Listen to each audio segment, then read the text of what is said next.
এবার 4 নং প্রশ্ন, প্রতিটি বইয়ের দাম x টাকা এবং প্রতিটি খাতার দাম y টাকা হলে নিচের প্রতীকগুলো দ্বারা কি বোঝায়?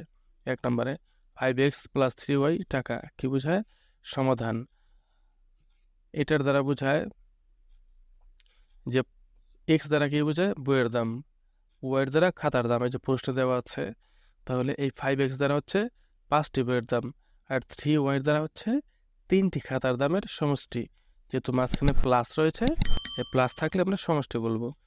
5টি বইয়ের দাম এবং 3টি খাতার দামের সমষ্টি, এটাই অ্যান্সার। 2 নম্বর হচ্ছে 2x + 4y টাকা, এর দ্বারা কি বোঝায়?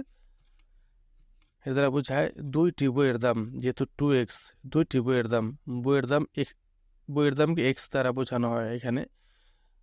2টি বইয়ের দাম এবং 4টি খাতার দামের সমষ্টি। x দ্বারা বইয়ের দাম, y দ্বারা খাতার দাম বোঝানো হয়েছে। 2টি বইয়ের দাম এবং 4টি খাতার দামের সমষ্টি, এটাই অ্যান্সার। 3 নম্বর 4x + 7y টাকা, এর দ্বারা কি বোঝায়? 4x মানে 4টি বইয়ের দাম, 4x মানে 4টি বইয়ের দাম। কেন? কারণ x দ্বারা বইয়ের দাম বোঝায়, y দ্বারা খাতার দাম বোঝায়।